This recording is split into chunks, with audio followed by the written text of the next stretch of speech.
الشيطان الرجيم بسم الله الرحمن الرحيم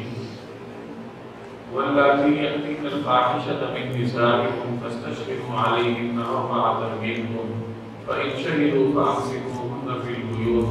حتى يتوفاهن الموت أو يجعل الله لهن سبيلا واللذان يأتيانها منكم فآذوهما فإن تابا وأصلحا فأعرضوا عنهما إن الله كان توابا رحيما واللاتی یأتین الفاحشۃ من نسائکم تمہارے عورتوں میں سے جو بدکاری کا ارتکاب کریں فاستشہدوا علیہن اربعۃ منکم ان پر اپنے میں سے 4 گواہ بنا لو فإن شہدوا چنانچہ اگر وہ گواہی دیں فأمسکوہن فی البیوت تو ان عورتوں کو گھروں میں روک کر رکھو حتی یتوفاہن الموت یہاں تک کہ انہیں موت اٹھا کر لے جائے او یجعل اللہ لہن سبیلا یا اللہ ان کے لیے کوئی اور راستہ پیدا کرے واللذان یأتیانها منکم اور تم میں سے جو 2 مرد بدکاری کا ارتکاب کریں فآذوہما ان کو اذیت دو فإن تابا پھر اگر وہ توبہ کر لیں وہ اصلحا اپنی اصلاح کر لیں فأعرضوا عنہما تو ان سے درگزر کرو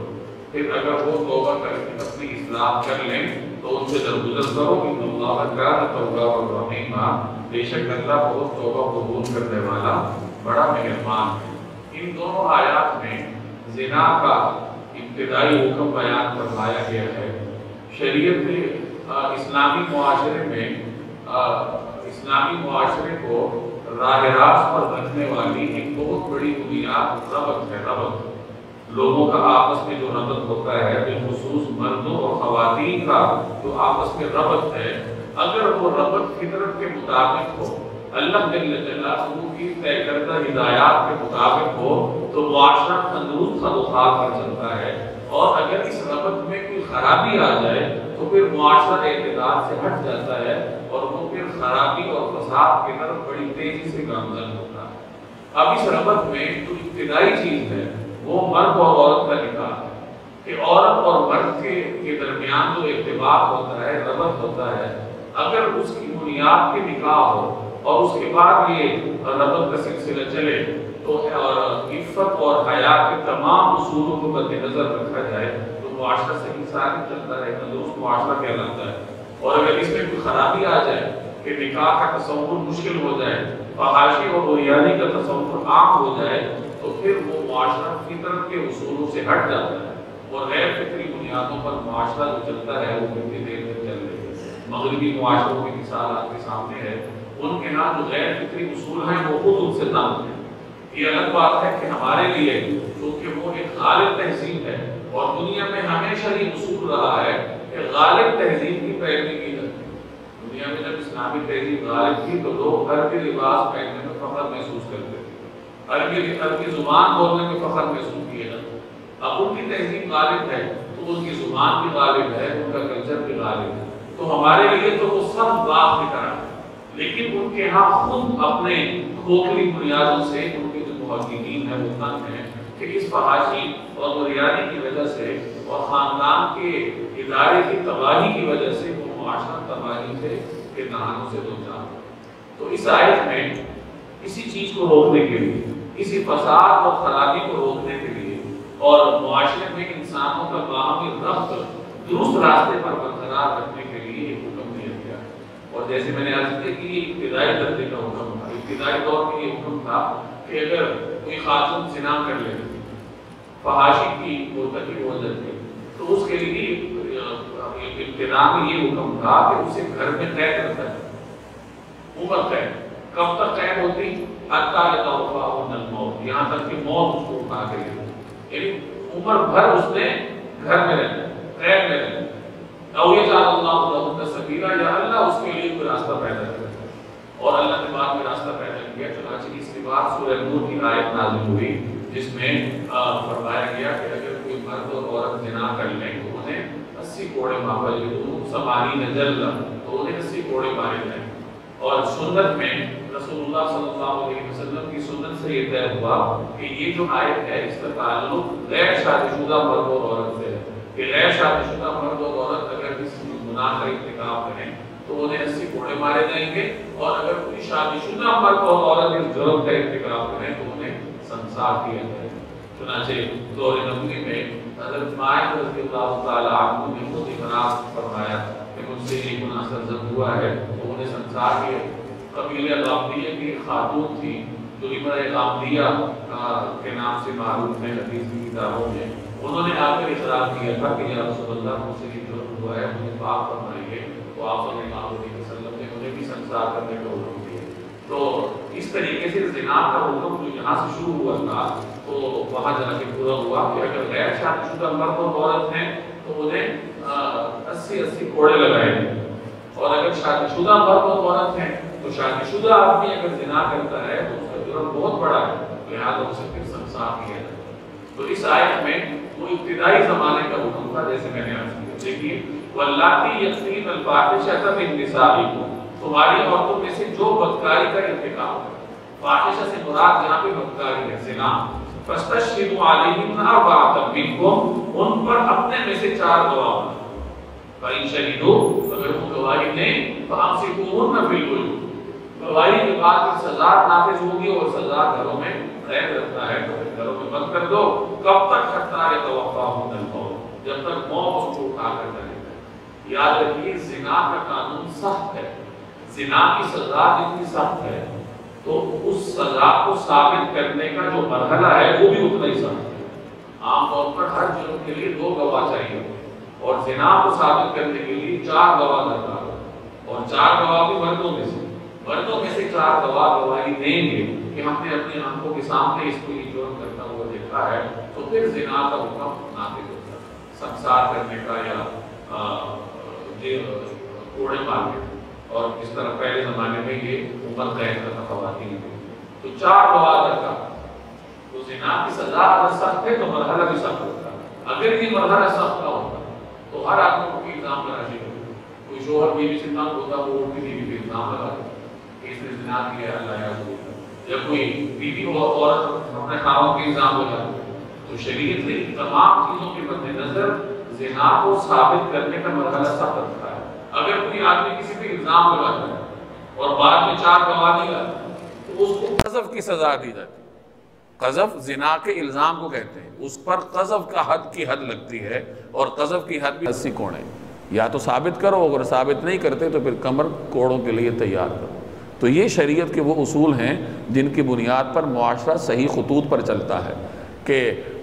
جرم کی حوصلہ شکنی بھی ہو اور کسی کو کسی پر بے جا الزام تراشی کا موقع بھی نہ ملے۔ تو زنا یا تو ثابت ہوتا ہے 4 گواہوں سے اور یا اقرار سے۔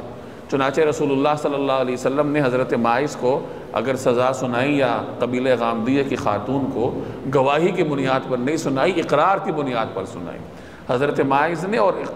ان خاتون نے جو قبیلہ غامدیہ کی تھی انہوں نے خود آ کے اقرار کیا تھا، چونکہ صحابہ کا پاک باز مجمع تھا اور یہ تو اللہ کی مصلحت تھی، اگر ان سے یہ جرم سرزد نہ ہوتا تو آنے والے وقتوں میں اس کا فیصلہ کیسے ہوتا۔ تو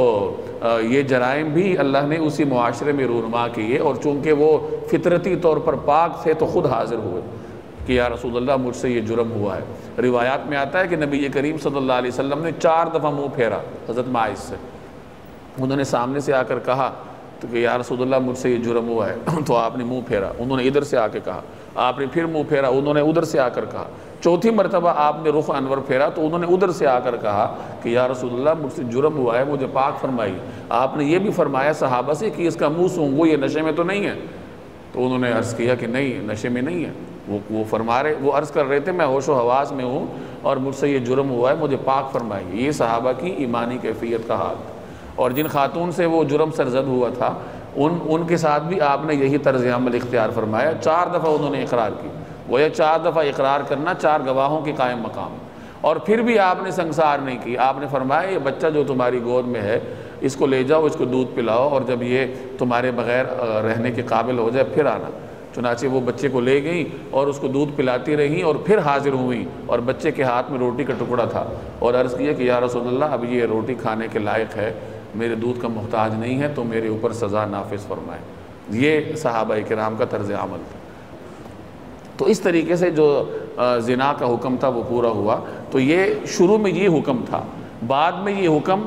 تبدیل ہو کے اگلا حکم آیا۔ یہ قرآن کریم کی بعض احکامات میں ہوا ہے کہ بعض اوقات ایک حکم میں کچھ تبدیلی کر کے یا اس کو ختم کر کے دوسرا حکم آ جاتا ہے۔ حالات کے پیش نظر اللہ تبارک و تعالی مختلف احکامات مسلمانوں کو دیتے رہیں، حتیٰ یتوفاہن الموت، یہاں تک کہ موت انہیں اٹھا کر لے جائے، او یجعل اللہ لہن سبیلا، یا اللہ ان کے لیے کوئی اور راستہ پیدا کر دے۔ واللذان یأتیانہا منکم، اور تم میں سے جو دو مرد بدکاری کا ارتکاب کریں، فآذوہما، تو ان کو اذیت دو۔ اگر مرد اس جرم کا ارتکاب کریں تو انہیں اذیت دو۔ اب اس آیت کی دو تفسیریں ہیں۔ پہلی تفسیر یہ ہے کہ یہاں مرد، تم میں سے دو مرد اگر بدکاری کریں تو بدکاری سے مراد زنا ہے، کہ اگر کوئی مرد عورت کے ساتھ زنا کرتا ہے تو اس کا حکم یہ ہے کہ اس کو تکلیف دو، یعنی اسے مارو پیٹو، اس کی اہانت کرو، اور حاکم وقت اپنی مصلحت کے مطابق کوئی بھی اپنی ثوابدیدی اختیار کے تحت اس کے بارے میں فیصلہ کر سکتا ہے۔ اب رہی یہ بات کہ یہاں پہ صرف مردوں کا ذکر ہے، تو مفسرین فرماتے ہیں کہ مردوں کی ضمن میں عورتیں بھی آ جاتی ہیں، اور دوسری بات کہ یہاں دو کا ذکر ہے، تثنیہ کا ذکر ہے، تو اس کا جواب مفسرین دیتے ہیں کہ بعض اوقات تثنیہ کا اطلاق جمع پر بھی ہوتا ہے۔ تو یہاں دو مرد بدکاری کریں، اس کا مطلب یہ ہے کہ کوئی بھی مرد اگر کسی عورت کے ساتھ یہ زنا کا عمل کرتا ہے تو پھر اس کو اذیت دی جائے گی۔ اور اس نقطہ نظر کے مطابق پھر مفسرین فرماتے ہیں کہ اصل میں آیات کی ترتیب یہ ہے کہ پہلے یہ آیت نازل ہوئی تھی، یعنی سب سے پہلے زنا کے بارے میں یہ آیت نازل ہوئی کہ اگر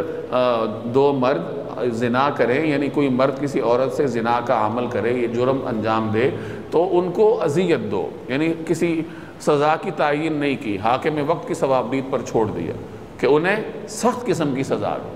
اور اس کے بعد پھر یہ اوپر والی آیت نازل ہوئی جس میں عورتوں کی سزا طے ہو گئی کہ عورتوں کو صرف اذیت پہ اکتفا نہیں کیا جائے گا، یعنی مجمل اذیت نہیں ہوگی بلکہ انہیں عمر بھر کے لیے گھروں میں قید رکھا جائے گا۔ اور تیسرے مرحلے میں پھر سورہ نور کی وہ آیات نازل ہوئی جس کا ذکر میں نے تھوڑی دیر پہلے کیا کہ اگر